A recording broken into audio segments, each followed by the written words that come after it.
વાર્તાઓ જે નિર્દોષ મનોરંજનનું કામ કરતી, પણ અફસોસ અત્યારે આવી વાર્તાઓ આપણે ભૂલતા જઈએ છીએ.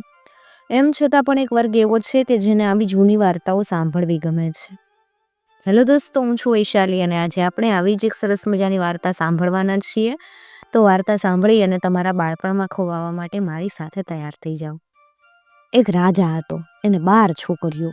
રોજ સવારે રાજાના નોકરો આવીને જોવે તો 12 રાજકુમારીઓના બૂટ બહુ ફાટેલા હોય.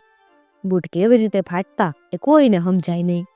એટલે રાજાએ સિપાહીઓને હુકમ કર્યો કે જે માણસ આ છોકરીઓના બૂટ કેવી રીતે ફાટે છે એ શોધી લાવશે તો હું મારા મરણ પછી ગાદી એને આપીશ, અને જે માણસથી એ નહીં શોધી શકાય એનું માથું કાપી નાખવામાં આવશે. એ કામ માથે લેવા ઘણા માણસો આવ્યા, પણ કોઈથી કાંઈ શોધી ન શકાયું. એટલે રાજાએ તેમને મારી નાખ્યા. હવે એક ઘરડો સિપાઈ એ રાજાના મહેલ તરફ જતો હતો. એટલામાં એને એક ડોશી મળી. ડોશીએ કીધું કે તું ક્યાં જાય છે? પેલા સિપાહીએ કીધું કે હું રાજાના મહેલમાં પેલી છોકરીઓના બૂટ કેવી રીતે ફાટે છે ને એ જાણવા જાઉં છું. ડોશીએ એને જબ્બો આપ્યો ને કીધું કે આ જબ્બો પહેરીશ એટલે તને કોઈ નહીં જોઈ શકે, પણ તું બધાને જોઈ શકીશ. મહેલમાં તને કાંઈ પણ પીવાનું આપે તો લેતો નહીં. સિપાહી તો સારું એમ કહી અને હાલી નીકળ્યો. પછી એ મહેલમાં ગયો. રાજાએ તેને કીધું તને 3 રાત શોધવાની મળશે. રાજાએ તે સિપાહીને પેલી છોકરીઓ સૂતી હતી એની પાસેનો ઓરડો આપ્યો. પછી સૌથી મોટી છોકરીએ આવી અને સિપાહીને દારૂ આપ્યો અને પછી જતી રહી. એટલે સિપાહીએ દારૂ નાખી દીધો. પહેલે દિવસે રાતે સિપાહીને બહુ ઊંઘ આવી. બીજે દાડે પણ એ જ પ્રમાણે થયું. ત્રીજી રાતે એણે પોતાની આંગળી કાપીને મરચું ભર્યું, એટલે એની વેદનાથી એને ઊંઘ ન આવી. નહીં જાગતો જ રહ્યો. રાત્રે બધી છોકરીઓ ઉઠી એટલે સિપાઈ પેલો જબ્બો પહેરી લીધો. પછી બધી છોકરીઓએ હારા કપડાં પહેર્યા. એક પલંગ ઉપર બેઠી. પેલો સિપાઈ પણ જબ્બો પહેરી અને પલંગ ઉપર બેસી ગયો, પણ એને કોઈએ જોયો નહીં.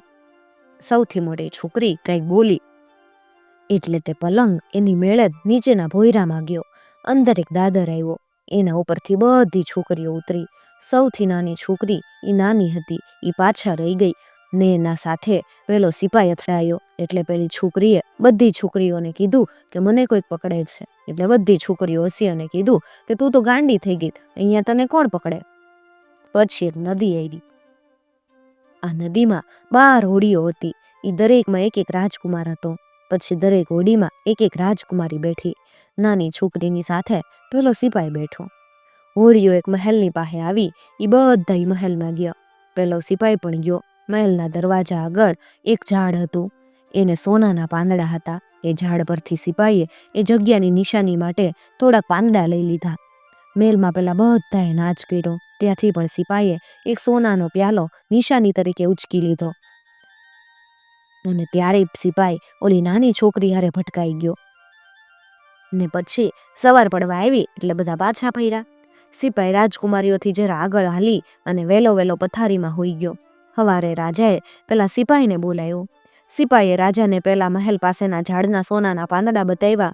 વળી મહેલની નિશાની તરીકે સાથે લીધેલો સોનાનો પ્યાલોય બતાવ્યો. જ્યારે સિપાઈ આ બધી વાત કહેતો હતો ત્યારે પેલી છોકરીઓ ત્યાં ઊભી હતી.